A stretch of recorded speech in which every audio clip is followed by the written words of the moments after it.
This is Roger Hebert and his beautiful wife Elizabeth. And today we are going to be in the 22nd chapter of 1 Samuel. And David just fled Gath, acting like a madman. Back then, they didn't kill mad people. They were afraid of them. There two were, I don't know, something about it. Hey, I don't know all that for sure. But anyway, he was acting like he was crazy, spitting down his beard and scratching on the gate, and they got rid of him out of Gath. And isn't that amazing? That's the same Gath that's there today. Okay, so David at the cave of Adullam. David departed from there and escaped to the cave of Adullam. And when his brothers and all his father's house heard it, they went down there to him. And everyone who was in distress, and everyone who was in debt, and everyone who was bitter in soul, gathered to him. And he became commander over them. And there were with him about 400 men. And David went from there to Mizpah of Moab. And he said to the king of Moab, "Please let my father and my mother stay with you till I know what God will do for me." You know, I read one time or heard sometime, Ruth the Moabitess and Chilion and Kilon and Elimelech, that maybe Ruth and Orpah, the daughters-in-law, were maybe of high rank. And so David might have had some kind of tie-in there through his great-grandmother Ruth. Anyway, he went, just a little interesting deal. So he left them with the king of Moab. He asked the king, "Please let my father and my mother stay with you till I know what God will do for me." And he left them with the king of Moab, and they stayed with him all the time that David was in the stronghold. Then the prophet Gad said to David, "Do not remain in the stronghold. Depart and go into the land of Judah." So David departed and went into the forest of Hereth. Saul kills the priest at Nob. Remember I told you about Ahimelech? Now, Saul heard that David was discovered and the men who were with him. Saul was sitting at Gibeah under the tamarisk tree on the height with his spear in his hand. And all his servants were standing around him. And Saul said to his servants who stood about him, "Hear now, people of Benjamin, will the son of Jesse give every one of you fields and vineyards? Will he make you all commanders of thousands and commanders of hundreds, that all of you have conspired against me? No one discloses to me when my son makes a covenant with the son of Jesse. None of you is sorry for me or discloses to me that my soul has stirred up my servant against me to lie in wait as at this day." See, that's all a bunch of garbage because it was all Saul's doing with his jealousy. Then listen to this.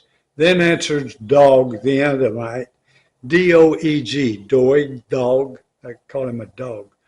Edomite. The Edomites were Jacob and Esau. Esau, couldn't think of it the other day. Had a hard time then. Esau, that's Edom. They lived over there in the Edom. I've only been to Israel one time, and I went to the area of Edom where it wasn't discovered until the 1800s again. Anyway, the Edomite, Dog the Edomite, he took care of, I guess, Saul's cattle and stuff, who stood by the servants of Saul. Then answered Dog the Edomite, who stood by the servants of Saul, "I saw the son of Jesse coming to Nob, to Ahimelech, the son of Ahitub. And he inquired of the Lord for him and gave him provisions and gave him the sword of Goliath, the Philistines." See what Then the king sent to summon Ahimelech the priest, the son of Ahitub, and all his father's house, the priests who were at Nob, and all of them came to the king. Boy, that's a shame. One of them didn't. Saul said, "Hear now, son of Ahitub." And he answered, Here I am, my lord." And Saul said to him, Why have you conspired against me, you and the son of Jesse, in that you have given him bread and sword, and have inquired of God for him, so that this man has risen against me to lie in wait as at this day? Then Ahimelech answered the king, And who among all your servants is so faithful as David, who is the king's son-in-law and captain over your bodyguard and honored in your house? Is today the first time that I have inquired of God for him? No, let not the king impute anything to his servant or to all the house of my father, for your servant has known nothing of all this, much or little. See, he didn't know. And the king said, You shall surely die, Ahimelech, you and all your father's house. And the king said to the guard who stood about him, Turn and kill the priests of the Lord, because their hand also is with David, and knew that he fled, and that he did not disclose it to me. But the servants of the king would not put out their hand to strike the priest of the Lord. Then the king said to Dog, You turn and strike the priest. And Dog, the Edomite, turned and struck down the priest, and he killed on that day 85 persons who wore the linen ephod. And Nob, the city of the priests, he put to the sword, both man and woman, child and infant, ox, donkey, and sheep, he put to the sword.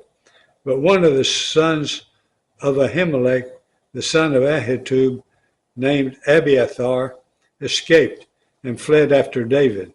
And Abiathar told David that Saul had killed the priest of the Lord.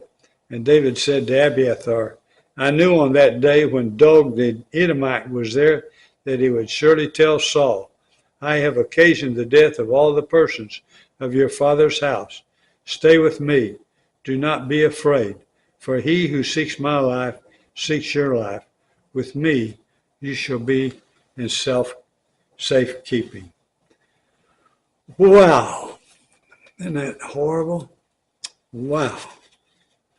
That Dog, the Edomite. I think one of the Psalms, David was talking about Dog, probably.